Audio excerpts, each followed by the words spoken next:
Hello, everyone. This is Isaac bringing you Fact 4 about HIV and AIDS. Welcome back. Today, we're going to be talking about HIV and AIDS among the gay community. We're also going to be talking about bisexual men and other men who sleep with men, i.e., our brothers from down under, as I like to call them. But let's start by getting the facts before we get into our discussion part. Um, Gay, bisexual, and other men who have sex with men, particularly young African Americans, are most seriously affected by HIV/AIDS. In 2010, 29,000 new HIV infections were from gay men, a 12% increase from the 26,000 in 2008. Although gay men only represent a small fraction, 4% actually, of the male population in the United States, they account for 78% of all new HIV infections among men. In 2011, 54% of all people living with HIV/AIDS are gay men.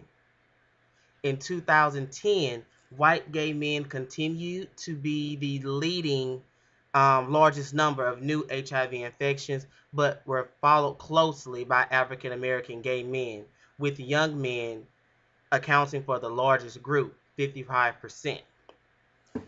And the greatest number of new HIV infections were among young African American men ages 13 through 24.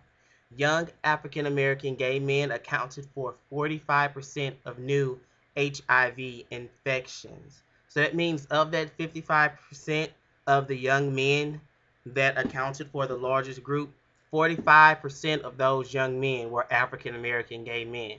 So let's go into our discussion. First, we're going to talk about the gay community. I'm going to be very real here. I don't want to offend anyone. I'm going to try not to be vulgar at all. But let's talk about the gay community. Uh, Being a gay male, I know firsthand how reckless and how much risky behavior we tend to do, especially when it comes down to sex. It's always like we have this thing where we say, well, I'm not going to get HIV. It's not going to happen to me. I mean, I had that thing at a point in time until it did happen to me. And things sort of changed. It shifted almost. It went from this, it's not going to happen to me, to this, wow, I can't believe it happened. um because it happens when you engage in risky behavior, not using condoms, sleeping or having multiple sex partners. The phone would want to ring right now. It's a bill collector, so I'm not going to answer it. I don't talk to bill collectors. I don't have no friends with 888 numbers. Anyways, back to the discussion at hand. With gay men, we engage in risky behavior.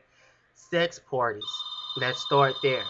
Sex parties, condoms be offered, we probably won't use them. Let's go to our multiple sex partners in Houston. The community is so small, we all pretty much know each other. And 9 times out of 10, we've all slept with each other somewhere along the line. Either I slept with John and John slept with Harry and Harry slept with me. We all did it with each other. We just continued the cycle and just spread the virus around because the risky behavior we engage in. Now, I'm not saying that all gay men do that. I'm not saying that all gay men are prone to not using a condom, but most are. That's just the reality of it. And we have to come to that reality to understand the virus can stop if we start practicing safe sex. The spread of the virus can stop if we just start practicing safe sex. That goes for bisexual men too. You engage with risky behavior with men and women. As I said yesterday, you can't be for sure that the person you're sleeping with is not sleeping with someone else. That man could possibly be sleeping with another man that could be possibly sleeping with another woman who's HIV positive.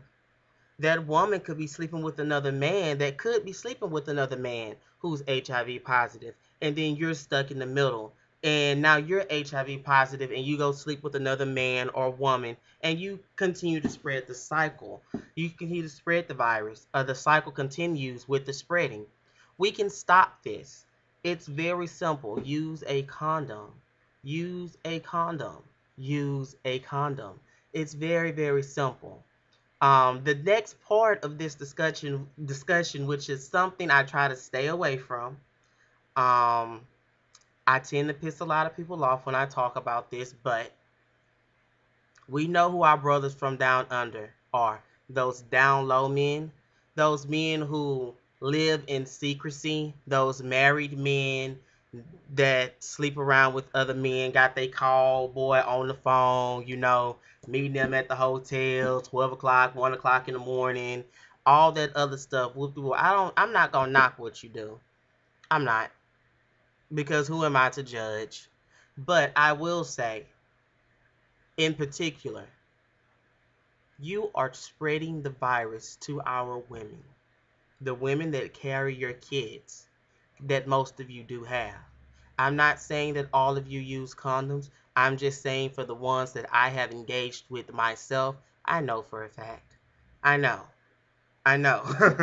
Let's be real here. Most women who are transmitted the virus, they get it from a man. Where does that man get it from? If he didn't get it from another woman, 9 times out of 10, he got it from another man. Fellas, if you're going to live your life on a down low, do it safely.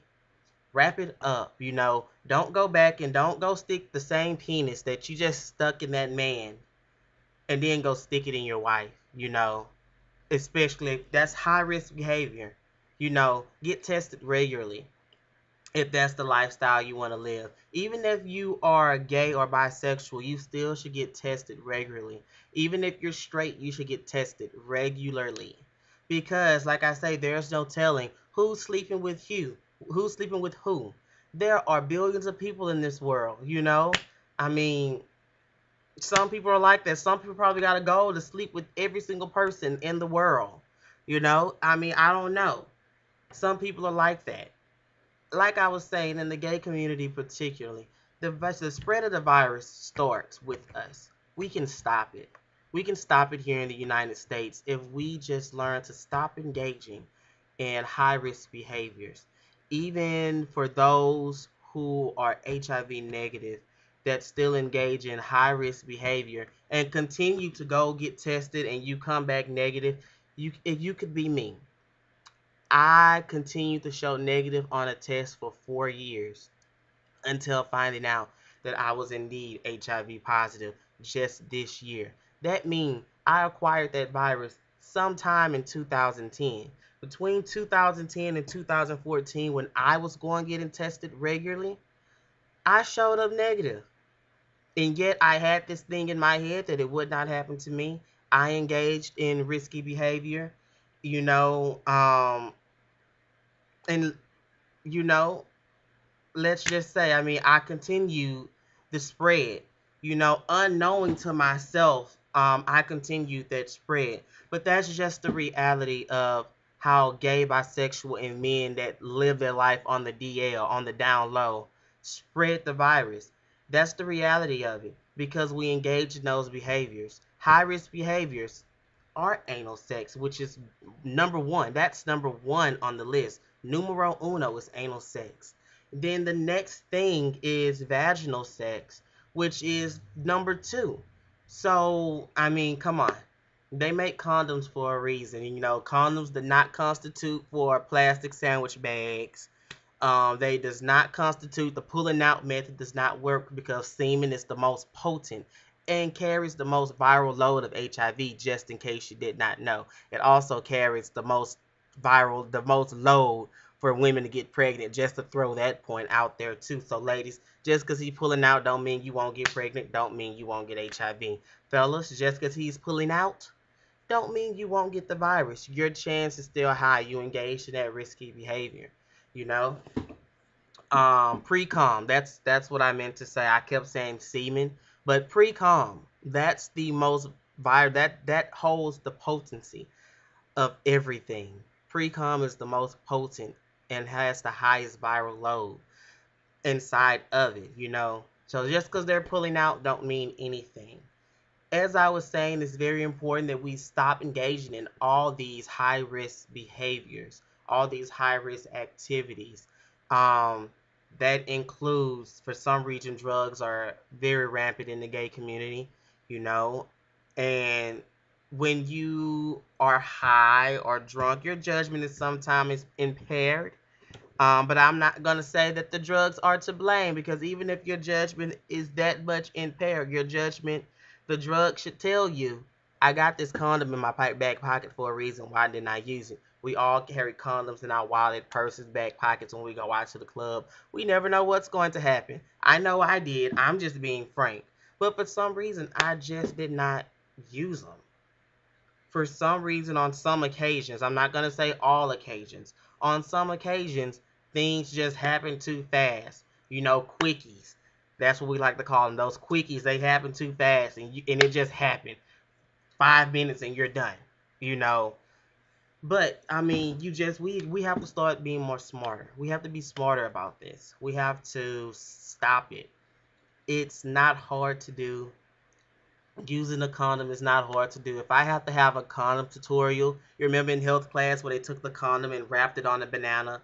I will use a banana, a, a zucchini, something, I don't know, a cucumber, a pickle, whatever will get you to understand that using a condom is just that simple, you know. And that's all I really have to say about how rampant it is in the gay community, about men that sleep with other men, because it really does start with us. I'm not going to say that it's a gay virus or a gay disease, because it is not. It affects everyone, as I explained. A man that sleeps with a man who's bisexual that goes back and sleep with a woman, it affected that woman as well who engaged in heterosexual activity. A woman who sleeps with a man who slept with another man, you know, it all goes full circle. As I said, gay men account for 78% of new HIV infections, and in 2011, 54% were gay men, or were men that have sex with other men. I'm not just gonna say gay men in particular, but if you have sex with a man, nigga, you gay. I'm just gonna put it out there. I'm just gonna have to say it like that. I mean, there's no, or you're bisexual, but nigga, you still gay. That's all it is to it. Imagine me saying that in my Riley voice. I love the Boondocks, and that's one of my favorite lines. So, point blank simple. Men that sleep with other men are high risk. You have a high risk of spreading the virus to someone else. And you don't want to do that. I don't want you to do it. I know I'm not going to do it no longer. It's just the reality of it. Start using condoms. Wrap it up. And this is how I'm going to conclude this discussion, because I could go on all day about this topic. And if you want to talk to me in person about it, email me at mrisaac.joseph@hotmail.com. Hit me up on Facebook.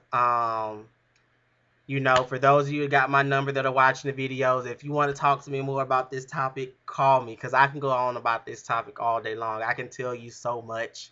I can tell you so many times that I've encountered a guy on the DL who has a wife, who has a family, and they continue to spread the cycle. I can tell you how many times I've engaged in risky behavior, how much it goes on in the gay community. And it's something that's not talked about. It's like we just avoid it. Like we just look over the whole aspect of this high risk behavior. But like I say, I can talk about this particular topic all day, because it's personal. I live the lifestyle. I live the life, you know. And I'm not gonna say I chose the life, because I didn't choose the life. The life chose me. Oh Lord, let me quit. That was funny though. That was really funny, you have to admit. But like I say, wrap it up. This concludes our discussion of today. I've given you fact 4 about HIV/AIDS. And remember, get the facts, get tested, and get involved. It's very important. I will see you guys tomorrow, bringing you fact 5. Tomorrow we'll be talking about transmission, more about the high risk behaviors. That's another reason I'm cutting it short, because I'm going to talk about it again tomorrow. And I will see you guys later. Peace out. I love you. Bye. Oh.